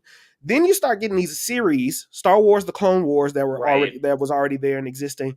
But if I'm really, really thinking hard enough, much like the MCU, although it feels like it's been around a long, and the MCU pumps out shit constantly. I feel like it has way more shit than Star Wars does. I looked up the comparison. The MCU has 110 hours of content available. Okay. Star Wars has 27 hours and 15 minutes. See, thank you, Doug. That I don't think we've ever put it on paper. What exactly the fuck? Thank you, Douglas. Yeah. It's 110 hours MCU, 27 hours Star Wars. We always talk about how oversaturated the MCU is, and it is. And it's been pumping out like a machine. But what I enjoy about Star Wars is the fact I can't get enough of the shit. And that is exactly why, because I have to pick and choose what I want to watch. I was willing to dedicate hours to watch Clone Wars to prepare myself for Ahsoka this weekend because I don't watch enough Star Wars on the regular or feel bored with it yet. Yeah. Yes. And I just think people need to realize how young the Star Wars universe is. And so when they start pumping out the content this week, I was like, fuck yes, we are finally at a point where we can get more content surrounding like this world that I love so much. I think that's crazy. 110 hours to 27 hours and 15 minutes. That's crazy. It's insane. It's almost 6 times. Man, like the 5 MCU times. is new, and the MCU is new. Yeah. I think there's an interesting point here, and I made this point in sort of my conversation that was the impetus for this chat, is that I said for the longest time, Star Wars was fringe. Like, and I mean that in the Yes. sense of Like the like, TV show? Brian, you probably know this as well as I do, but I remember going to my local library and seeing really worn Star Wars Yeah. books that people read that were written after Return of the Jedi. Yeah. So this is prequel. In Oh, this yeah. space of like the only thing that ever existed was A New Hope, Empire, Yep. and Return of the Jedi. And there were tons of books that were written as a result of that if you read them, you were in a knowledge base that people you were in like a 5% of the population that knew that there were books and could rehearse and say the storyline to those books. So I think what is interesting is that if you want to look, these things are better when more people are a part of it. Yeah. And if it takes Disney money to bring more people into it, to celebrate it and make the community better and bigger, because we know this from I mean, this is the whole thing. This is Star Wars could be an allegory for talking about the background of people in our country. When we bring more people, we share more opinions and ideas, and we make our lives better. Now, if you take that and we just make it Star Wars, it's when everybody is a part of this and they're at the table and they can enjoy it. We can all enjoy these stories, and we can say, like, because the way I experience it is going to be way different than the way Brian experiences it, which is going to be way different than the way Marcus experiences it. It makes us all be able to appreciate it more. So saying like, oh, I hate that they had to do these cameos. It didn't bother me. I didn't really give a shit. I can see the point, but it didn't bug me. I mean, and I think the other thing too is like the 2 points I'll make here is like, one, Star Wars is so many things to so many people now. Oh, like yeah. it's the same thing that happened with the MCU. Like wherever you got on, that was what your standard was. Like, and so you have an entire generation of people that only knew Star Wars from the Clone Wars cartoons. Yeah. That's not me. And that's why I have a totally different vibe than them, which is totally cool too. Like, they bring something completely different, and they were learning about banking deregulation and how that affects a democracy before myself, and they were learning it from a kid's cartoon. And so, and then some people, I mean, like Clone Wars, like went there and they did a pretty good job of it. And like now you have Mandalorian, and I will walk past people at work and they'll be like, "Oh yeah, I watched Mandalorian. Like it's one of my favorite shows." And it's like, "Oh, do you watch any other Star Wars?" Absolutely not. It's just Mandalorian. And so it's like you have these other fans that's their first experience. And I feel like there's no wrong way to watch Star Wars. And there's so many ways to interpret it. Like you want your HBO Max high quality, whatever, you go watch Andor. You want something campy, go watch Mandalorian. You want anime, watch Visions. Like there's just so many ways to have it. And then I think the other thing that's important is like, I knew the Lizzo cameo would get talked about, but I also feel like it's important that like that representation is shown there because one, Star Wars doesn't always have the best history with like Black talent, and I feel like I need to say that. See Jar Jar Binks. That's a good point. There's a lot that we could talk about, and one of the other things is I also know I was listening to a speaker. And she said that, and she was, I'm going to try to remember her name. I don't want to break up my flow here, but basically she did creative writing. Yeah. And she would work with students who were basically Black students and be like, "Hey, you've watched sci-fi, right?" And a lot of those students hadn't. And like, you haven't watched Star Wars, and like those students just didn't identify with Star Wars. And so for a variety of reasons. And I think having Lizzo there, if that means somebody gets into it and like they enjoy the story and feel like they're part of it and they should be there, like that's great to me. That's cool. And like I could go on and like how important I think imagination is, especially to kids, and if Star Wars helps with that, and if Lizzo's there, like I am not bothered at all by it. It was also the tone of the episode. I'm rambling now. That made sense. I'll wrap it up here quick. But it was just like, we need an eccentric couple for like 2 minutes of screen time. Lizzo and Jack Black. done. Like two you don't most have to good direct energy them. people that you could find outside of this, not problematic, really talented, and really good energy that fit the tone of that democracy-led world and planet. Exactly. Yeah. They did a great job of conveying that everything was both simultaneously off and okay. Yeah. Like because that's the nature Yep. of an empire, a former empire warlord who has gone through the re-propagandizing for now be loyal to the New Republic, right? And now he's in charge. Yeah, that's gonna be somebody who's a little off. Like, everything's fine.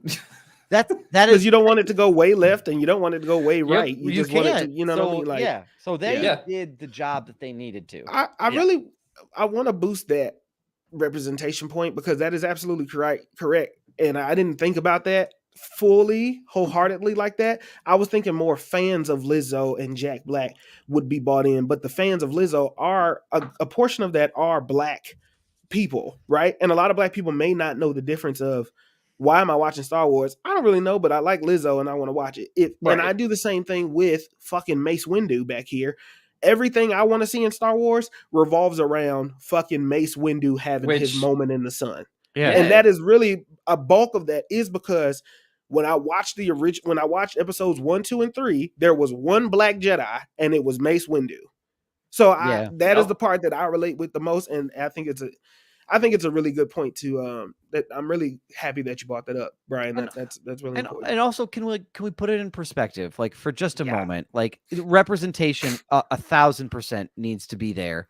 But the other thing, it's like, let's take a minute and have you look in the mirror and say the things that upset you. A bar that was specifically for just droids and their liquor of choice was we serve a special oil like that. That was theirs. Yeah. And you're like, no, man, fuck it. It's space. Droids drink. It doesn't matter. Which was fine. But Lizzo, a bridge too far. Like I like that. Yes. That's can I say this too? Ridiculous. I like that episode. Here to the point Brian was making about everybody gets into Star Wars at their own point. I'm loving Mandalorian right now because it feels like a buddy cop type of TV show or some type of true crime. It's Mando and I mean it's not Mando. It's Din and fucking Bo being buddy cops, getting a group back, getting a band back to fucking together. And they chased that when they chased down that robot, and I was like, oh shit, like this feels like a true crime type of TV show where they've got to do the investigation. Law and Order, but make it Star Wars. Yeah, I was thinking of the other one that was on HBO. It was the one that's really intense. True Detective. True Detective. That's the one I was thinking of. I was like, oh, okay, so you got these two Mandalorian. They're showing us how Mandalorians interact and how Mandalorians actually are. They're kind of like space cops, but not really space cops. They're mercenaries, and I don't want to say space cops. That was actually a bad comparison. But no, you're right though. To me, that was the easiest thing. They're more mercenary than space cop because they don't really do stuff as space police. If anybody's a space cop, it's the Republic. It's the it's the Republic. You know what I mean? Like floating with the X-wing and all that other shit. The Marvel equivalent is Luke Cage and Iron Fist being paid to do jobs for the right reasons. Yeah, it is heroes for hire, but make it Star Wars. Yeah. So I enjoy that, and the other part of that I wanted to say was I think about my mom a lot when Brian said that statement. She loves Westerns, and to me, The Mandalorian feels like it's one of those things you can come in. It's a gunslinging Western that I don't need to know the background lore into. Why does that motherfucker? Why is the space wizard with a light stick throwing that shit around? What is the Force? What is that? I can come in and these motherfuckers is just fighting dragons. Got a helmet on. You got to follow the creed. This is the creed, and that's it. Yeah. Great point. Great point. So, not to derail the celebration. No, that was a good vibe. Celebration of Star Wars. I needed to get that out there. No, you're fine. Honestly, I feel like the rest of these news points are like pretty self-explanatory. I mean, like Lars Mikkelsen, who voiced Thrawn in Rebels, will be the live-action Thrawn. For people who like Thrawn, this is a big deal. But that's it. That's the news bullet point. Brian, in a minute or less, or two, I'll give you 2 minutes. 2 minutes or less. Can you explain to those who don't know who Thrawn is? Okay. Why is he a big deal? And why is he different from Moff Gideon? Yes. I'm so starting the clock now. the character of Grand Admiral Thrawn first appears in a series of books called Heir to the Empire, written by Timothy Zahn. This was in the early 90s. These books were kind of seen as like the successors to the main Star Wars movies. So to a lot of people, these were the sequels to Return of the Jedi. Grand Admiral Thrawn, his quick backstory is that in canon, he is just a super smart fleet admiral who exists at the time of the Empire. He's basically like Blue Sherlock Holmes if he was bad. Go check out Rebels if you want to see his story. He's a genius fleet commander. He's like a puzzle boss if we're using video game terms. And he's just really like well known for being a really good villain and succeeding kind of the Palpatine Vader dynamic. And this is not a guy you beat with a lightsaber or with a starfighter. It's somebody you got to like outsmart, which is pretty cool. So excited to see how they incorporate that into like the universe they've built now. You did a whole. That was in a whole. It was a whole minute. He did a minute. That was impressive. Kudos. It's impressive. I mean, man, I could have gone into this weird Force wizard that makes clones, but I didn't, or a clone of Luke Skywalker from the books, but I didn't. If that interests you, though, go check out the Timothy Zahn books. What? Wait, what? Yep, I'm legit. There's a guy named Luke Skywalker with 2 U's who is a main antagonist in the 90s Timothy Zahn novels. And they cloned Luke from the hand he lost in Cloud City. And then Luke Skywalker goes to confront Thrawn. And Thrawn's like, anyway, here's a clone of you that's evil. Good luck.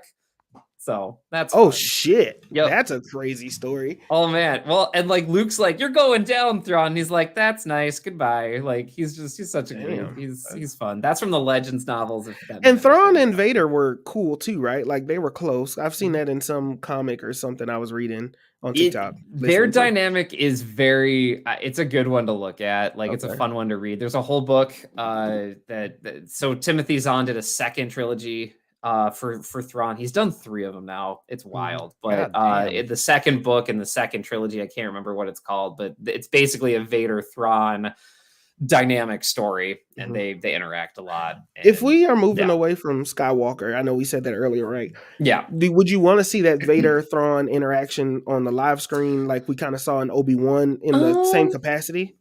I would be happy to see it. I don't think we need like a whole series about it. Okay. If that's the conversation we're having, like one episode, that'd be great. I don't need like, let's really dive into like the animosity or like the broness of the two of them. Like, nah, we don't need that. Let's fuck them up. Yeah. Right. Let's lay some pipe on. Let's lay a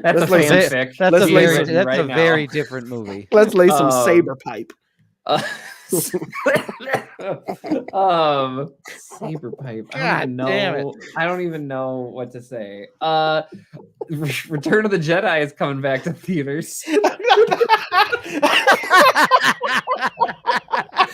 That's what I say to that. I know, yeah. In other news, smooth transition. Yeah. Anyway, if you like laying pipe, well, Return of the Jedi is coming back. Speaking of laying pipe, no, the last 2 things I'll say here is that this Tales of the Jedi season 2 is coming. We're getting the last season of Bad Batch. So for your animation folks out there, that's exciting news. Bad Batch, they're doing the last season of that. So those were like the really big TV television things. Star Wars Visions is also getting another volume, but I feel like most people knew that. Yeah. So those are like the big headlines of Visions Celebration for movie and TV. I mean, there's like toy stuff here that I'm not gonna get into. The route. But we'll leave it there. And then Celebration is going to be in Japan in 2025. So I will not be there. Oh, okay. All right. Where has it been before? So London and then Japan. Where has it been before, Brian? There's just been a lot of United States locations. They've done Orlando. I'm pretty sure they've done Anaheim or San Diego. I know they've done New York. I went to the Chicago one. I know, big surprise. Sponsor us and fly us to Japan. Please. I would love to Hey, report on That's this. Not to mention the new video game with Cal is coming out, right? The Star Wars Jedi Survivor is coming out Survivor. April 28th. So I have that ready, locked, and loaded. So Yeah, that'll be I'm good. excited for that too. And Mandalorian has been fly. I love the latest episode. I thought that was dope. I Yeah. think it's pulling us in a good direction. Her whooping Ace Wolf. What is his name? Axe Wolf. Axe Woves. Axe I Wolf. love Star Wars names The so name. much. You Whoop could be his someone ass. like Captain Bombardier. Just dog walked his ass in front of his squad and got the saber and really just had and I'll be honest, Din was trying to give that saber up. He didn't want that shit. Since season 2, He he's did just not been want like, I don't want your dumb glow stick, Yeah. lady. Just take it. And every time I think it'll be a point of contention in the series of like, oh, these two are going to face off. Because I still don't know which direction Bo is headed. But every time I think it's a bad direction, they're like, nope, the thing I thought it was going to be about, it is not about. I don't know if I'm broken, but I keep looking for an antagonist. Yeah. And like, is the arc of this season of Mandalorian just getting everybody back together? Because I keep waiting for one of the Mandalorians to stab the other in the back, because that's in Clone Wars. Kind of how they like do it. all they did. Like literally, that's all they did. So like, I keep waiting for it, and I think it would be a cool twist if that is not the case. Because I've been tense about it. Like. I thought it was going to be Bo. I thought it was going to be the armorer. I thought, I don't know. Like, I didn't know what to expect. I think Din is going to die. How many more episodes of this do we have? 2? We have 2 left. No, they're going to keep Din around, I think, for a bit. It'd be interesting if he did die, and that's why they're training up Grogu. I mean, possibly. I'm still stuck on the show being called The Mandalorian, and you shouldn't not one person. You know what I mean? Not it doesn't refer to a Mandalorian. You see what I'm saying? So you could say that arguably that this is Din is pulling a Homer Simpson meme and just kind of like fading out, and Bo-Katan stepping into, and the Mandalorian is now about her. It's about Bo. Yeah. Well, and I can't remember. I saw an interview with IGN, but basically one of the executive producers was like, yeah, like the Mandalorian is going to be about any Mandalorian. And I was like, I knew this might be coming. And I feel like they should have just done this with Book of Boba Fett. They should have just called it season 3 of Mandalorian. Jesus Christ. Done that. Like they learned their lesson from that though. I know everybody wanted him back, and it's good to see the original Jango come and be a part of. Oh yeah, I'm with you. Is it Jango? I'm with you. Yeah, no, he did play Yeah, he did. I mean, I was worried my brain went somewhere else. Like no, the slave Jango? I was like, my Marcus. God. Yo, if there was a Jango Star Wars, that would be intense. There was some strange moments with those sand people. That would be wild. If they gave me a Star Wars show that was the same vibe as Jango, I'd watch but make it Star Wars? No, Douglas. Not slavery, but make it Star Wars. Because if I see a lightsaber whip, I'm whooping somebody's ass. So no, Doug. Not slavery, but make it Star Wars. No, I want to be. Didn't they already do that? Anakin's mom was like. I was gonna say technically, yeah. Anakin and his mom were slaves. They committed genocide, or like not genocide, but they murdered all of them on Tatooine. Like, the Sand people, the Sand people, and his mom was. No, Doug, we don't want lightsaber whips. It was already hard enough with say that. Whips. I just was I just want to nip it. This in the is bud. like 2 weeks in a row where I put my foot in my mouth, and so it's. What'd you do last week? What happened last week? I don't know. I said something. I don't know if this episode should be called lightsaber whips. I just don't know. I don't know. I don't know. That might not it should take be us called there. laying that Star Wars pipe is what it should be called. Okay, cool. Way better than lightsaber whips. Yeah. Oh God! And the awkward silence after. Everybody. I don't have another news item. I can't say Return of the Jedi is coming back to theaters again. Oh, you know what's funny? Superman, the original Superman, in its Jesus Christ 30th anniversary, I think Superman is headed back to the big screen too. Oh, okay. Yeah. Well, okay, that's like cool. We all have our like go-to phrases when we're uncomfortable, and it is so funny to see how they play out with each of us. It's so hilarious. I mean, I'm very happy to own Return of the Jedi is coming back to the. I want that to be very yours okay going with forward. that. Yeah. That was I want that to be like Doug says something. Yeah. Well, in case you didn't hear, Return of the Jedi is coming back. Now, except use it in real life. When we fuck up in real life and be like, hey, oh my gosh. Did y'all know? Oh my gosh. Yeah. You're at an awkward, I do have something I want to say. awkward Oh. Thanksgiving conversation. His I dad, someone's dad says something terrible, and Brian's like, "Well, did you know Return of the Jedi is going back to the theater I actually bought us all tickets. If you're interested, to get can go the look at- fuck we out can of look this at it. conversation?" yeah, whatever we got to do. I don't want to be here. Dragon sorry. Whips, anybody? No! No. Okay. Marcus, I interrupted. What do you? No, you're fine. I wanted to just say real quick before I got on this podcast, I wanted to watch Power Rangers, and for some reason, there's only the first Mighty Morphin Power Rangers is on Netflix, and everything else is on Prime, and you got to pay by episode Is to it get it. really? It is absolute. Everything else is between Apple TV and Prime, and you got to pay per episode to get it. So I wanted to say No. this.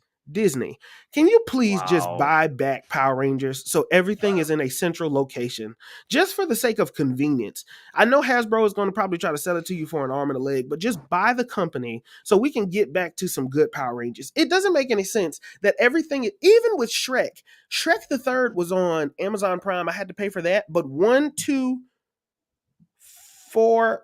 Is it 4 Shrek movies or 5 Shrek movies? I don't know. Too many of them. But it's like 1, 2. The only one that I had to pay for was 3, but the rest were on Netflix or split between Hulu and Netflix. They're So- all on Peacock, by the way. Are they? Yes, it's a Well, universal why the property. fuck did I pay for that? What the I fuck? don't know. I didn't go to I watched The Office Okay. on Peacock like this We week. need to start. We need to start a service line for those who are Yeah, listening. we do. That's That's actually really like smart. films in black and white, like, We and do. it's That would be like really smart. 1-800-877-FIBW, and they say, "Hey, man, I'm trying to watch like all of the Shrek movies. Where can I do that?" And one of the three of us is like, "Oh, hold on, yeah, don't pay for that shit. It's on Peacock. Just do the I free mean, trial. Anything else?" Okay, Or I'd be like, why the fuck are you watching that? Turn that shit off, go read a book. hold up. So like there is a small business in my community, and all they do is set people up with streamers. Like they go to people's houses and they're like, okay, you just want to do streaming, no cable. Here's that service. Oh, and I no feel shit. like this, like, man, a new Patreon. Roman tier. Myers Thank said you, a new Roman. Patreon tier. Yeah. Honestly, yeah, we'll add it to the $20 level of the Patreon. mean, and be like, we just okay. call us. Look, here's all I'm saying. I have 2 seasons of Power Rangers Ninja Steel, which I Yeah. don't know about. I don't want to watch that shit. Okay, OG Power Rangers. We Uh-huh. have Dino Fury. Love We that one. got, and then we have Beast Morphers. Man, Beast, they I don't don't even like have that the one race either. car one. That's what I'm or the saying, bro. space one. See, Power Rangers Turbo and Mighty Morphin Power Rangers are on HBO Max. The movies are. Oh But my the gosh. TV episode shows are all split amongst everything like fucking Infinity Stones. And I just want to watch Power Rangers, This, goddammit. this does directly lead into the anti-capitalist podcast, because only in capitalism will it be like, Jesus. oh, you know what the most efficient way to put all these things together is to watch? Split them up, make sure it's so confusing that by the time you want to watch it, you don't. Why would I do like? And that's Hi. not just Power Rangers; it's everything. Why is it so? That's why Disney Plus is the supreme streamer. That's why we did rate it that way. It just go. I understand nobody likes iPhones and Disney and Apple and Disney. They kind of run shit, but because of their organization and how easy and convenient it is, that is why it is top dog. Because Believe it. everything's in the same fucking place. We'll even Yeah. make recommendations on like, Netflix and chill style movies. Like, hey, I'm having my girl over for the first time. I need something that I care about and has to be entertaining, but not so entertaining that we can't Do you it know. that we can't Yep. fuck. Yeah. Skip Uh-huh. the That's what we movie, need. tell her you love her eyes, and ask for permission and consent, and go for the gusto. Yep. Okay. Click. Yep, Like click. that's how this service works. Hotel Transylvania. One.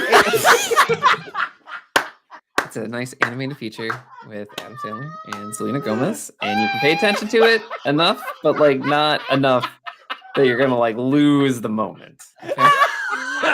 It's a nice animated feature. You'll both enjoy it, and if nothing happens, you both had a nice movie. Everybody Yo, wins with Hotel Everybody Transylvania. wins. 1-800-FIBW. 1-800 call us. We'll help you. That's the tangle. That's the Oh, jingle. man. Oh, all right. On that, Brian, That was hilarious. That was I'm glad. hysterical. I'm so happy I Hotel could be helpful Transylvania. here. I'm so happy. And I'm so Brian- happy. Honestly, that Brian, guy. as a single person, you hit the nail on the head. You don't want to watch a movie that is too. Oh, no. You don't want to get too engaged with the movie. No. If anything, while we get to doing the do, you want to peek over the. Be able to like. You want to be interested enough. You peek over the Yeah. shoulder while you kind of like making out, but you don't want to be too involved. And your to, point, Yeah. and your point about it needing to be something that if things don't go that way, that Right. you still have to because you're making a choice. You don't Yeah. want to be Yes. stuck there, nobody Yes. feeling the vibe, and being stuck watching something that's terrible. But Right. it can't. So you've got Yeah. Brian. That was yeah, Brian nailed Well, that. yeah. I mean, oh, well, shucks. I mean, I try here. So hit me up if you need some. Call 1-800. Like, call our new service. We'll walk you through it. That's what your phone is for. Gentlemen, anything else that you all would like to talk about for this week? Oh man, I smiled a lot tonight, y'all. Yeah, that was good. This was great. was This was good. great. Yeah, awesome. Brian. Hey, folks. You should go check out thelovenerds.com. We'll put the link in our podcast description, but you can go to thelovenerds.com. There's recipes, lifestyle bits. If you're looking to update, I know you're going to start spring cleaning.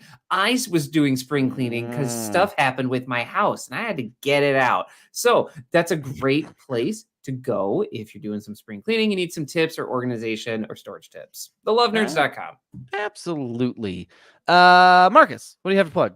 You want to make sure that you are following the mantra, never offended, always humble. We got a lot of new things in here. Where's the thing at? We got some new designs that are going up this week. A lot of new graphic tees will be available from the Noah store. Make sure you follow the mantra, never offended, always humble. Soul Tie also had a birthday this past weekend. Happy birthday, Soul Tie. He's currently on a cruise. He's probably not going to hear this till next week. Wow. Nice. Also, he dropped some new music called Time. Time is out. It is a summer banger. So go listen to Time by Soul Tie, Soultye, and go stream some music by Marcus Destin. More music is on the way. I'm so excited about it all. And you know what? Just follow the mantra. Never offended, always humble. Absolutely. And if you are feeling like you enjoyed this episode of the podcast, please share it with a friend or a family member. That is how we get things moving. That's how we grow. And we absolutely appreciate it. You can also sign up for our Patreon by going to patreon.com/films in black and white. There's a bonus episode up there for those of you that are interested. Also have some other great tiers. And so super excited. Want you to be a part of the fun and go that route. So please join us for that. Gentlemen, most importantly, we have a 3-step process to success. Please, Brian, take it away with that first step. Hey, folks, you need to read a book. I can't stress this enough. You know, I talked about those Star Wars books. There's a ton of Star Wars books. If you like watching Star Wars and you're like, I don't want to read, I want to watch it. Hear me out. You can get ahead of so many references and Easter eggs and impress all your friends if you read some books and then you see it in a TV show. So if you want to one up your friends, read a book. Absolutely. Marcus, that's I want the last one. Okay. The second step to success is to drink some water. Look, y'all, it was 80 degrees here in Vermilion today. Yikes. So it's getting warm, and summer and spring are going to kind of blend together, which means you might start to get dehydrated. You spent all of the winter inside, not feeling the sweat leave your body. So drink some water, stay hydrated. Your body will thank you. And so, yeah, just important. Drink some water. For sure. Make sure you washing that Star Wars ass, all right? A lot of y'all just, you let your negativity, all right, and you let your stanky ass attitudes really reflect on your personal well-being and your personal body and reflection, right? All that shit that you store inside, it leaks through your pores. So all that negativity and that nagging and complaining you fucking do about shit that don't matter, but not prioritizing the shit that you need to prioritize in your life, you are letting that shit seep and reek. And people only see, they don't give a fuck about all the good stuff that you could have done because you are only leaking out the negativity and shit. Okay, the sun is out, so you know what that means. My black ass is back in my prime. I thrive in the sun. You know what I mean? I be low in the snow, but I be high in the sky when the sun is out. All right, so I want to make sure that you all are washing your ass and washing your attitude. Washing your ass isn't just a physical thing, right? Not a physical manifestation. you need to be washing your ass in a metaphysical, in a figurative way too. You got to think about the way that your mind is your ass, and you got to wash and cleanse that from the negativity, or that shit is gonna stink too. Okay, I'm not just talking about wiping your ass with Irish Springs. I'm talking about washing your ass with positivity and manifestation and rejuvenation, being open to new ideas. It requires you to cleanse that old shit out and get the new shit in and have a new way of thinking. So wash your ass. What else needs to be said? Just follow the steps, man. Just they're simple. Just do it. That's all you got to do.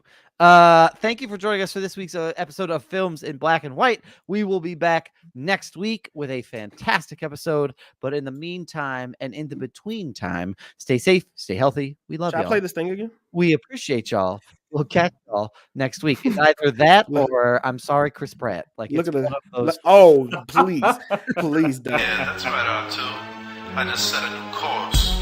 We're going to Cloud City. Some mighty good gin and tonic, which makes me up another.